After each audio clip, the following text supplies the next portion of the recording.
Good morning, church. Friday, the 24th of April, and welcome to our word for the day. Obviously, I'm not Richard, but my name is Jenny. And I just wanted to bring you a word that has been sitting with me for most of this time. Way back when schools were first closed and social distancing was brought in, I listened to Thought for the Day on Radio 2. And the Reverend Kate said then that this verse in 1 Corinthians 13 was really important to her. And now these three remain: faith, hope, and love. But the greatest of these is love. And she talked about how those that we love and we are missing at the moment. She talked about her parents and Skyping them to sing songs and do quizzes. And I can honestly say, I was listening while walking the dog in the park, I remember it, and I remember thinking, I'll never get my parents to do that. And I think love is the theme, isn't it? That love is the theme on social media, love is the theme on the television, missing those we love, longing to be with those we love, great acts of love from people and sacrifice. People longing to love their neighbours and their friends and longing to be with them. And I thought love is a really interesting thing, isn't it? On the marriage course and on parenting courses, we teach about the 5 languages of love.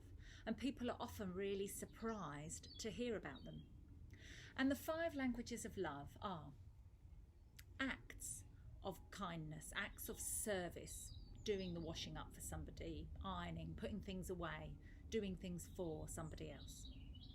Words of encouragement, building people up, telling them we love them and that they're amazing and that we like spending time with them and they're doing really well. Touch, hugs, being with people. Time spent with people. Some people really give love and receive love by spending quality time with people. And gifts. They don't have to be expensive gifts, but thoughtful gifts. Some people really love that. And as I've said those, probably some of you have thought, oh yes, that's definitely the way to love. And we tend to have 1 or 2 of those ways that we receive love the most.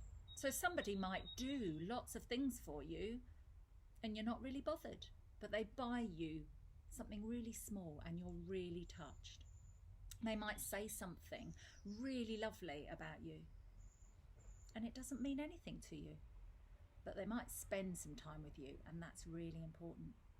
And what we tend to then do is we give love in the way that we receive love. And so if I receive love by somebody spending time with me, then that's what I think they want, but they're not really bothered. And so that's how it tends to work. And so we have to learn how other people receive love so that we can really show them love. We can really tick all their love boxes and fill them up with love. And really, that's been really difficult during that time. We've wanted to be with people. We've wanted to hug them. We've wanted to spend time with them. And we've had to find other ways to love people and other ways to receive love. Some people have found it really hard that other people have had to do things for them, and they've really struggled with that. But actually, it's been lovely to do things for people. And I've been overwhelmed phoning people from church to hear the ways that people have loved each other and hear the ways that people have received that love and been really moved. Whether it's shopping, calling, cards, sending paracetamols in the post. I'm not sure you're supposed to do that. But all these different ways, we've had to learn new ways to love and to receive love and to allow ourselves to do that. And I think that's been really powerful.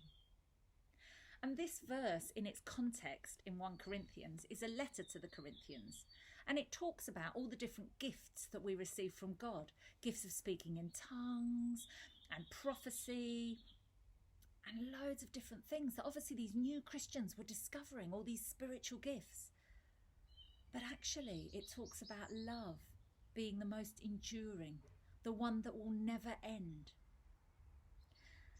It says that faith and hope we will have as well, but love will be the one. And love is the one because God is love. When it says love is patient, love is kind, he's not talking about my love. My love sometimes is kind and sometimes is patient, but sometimes it's not. But God is always those things. So the greatest of these is God, because God is love, and we love because he first loved us. At the end of this time, we will also be grieving because we've lost those we love. And that's such a hard thing, to lose those you love. But I know from what people have told me on the bereavement course that actually when the pain and the darkness just dissipates a little bit, the lasting memories are of love and of joy. Now, I've had to learn to love my family in different ways. And the miracle last night was we got together on the internet. We didn't Skype, we Zoomed with my parents and my brother in his care home. And we all spent half an hour together laughing and sharing love together. So miracles really do happen. So I thank Reverend Kate for talking about that and my lack of faith that my parents would be able to manage that. So it's been a real blessing this time of showing people different ways to love and receiving love in different ways. So I pray that at this time we will know faith in the God of love. We will know hope in a faithful, constant, ever-present God. But most of all, I pray that we will know him personally. We will know love. We will feel love. And today we will receive love. So I pray you have a good day. I pray you're able to do those things. And I pray that at the end of this, we can get together and love as we used to love and hug as we used to hug. So, God bless you.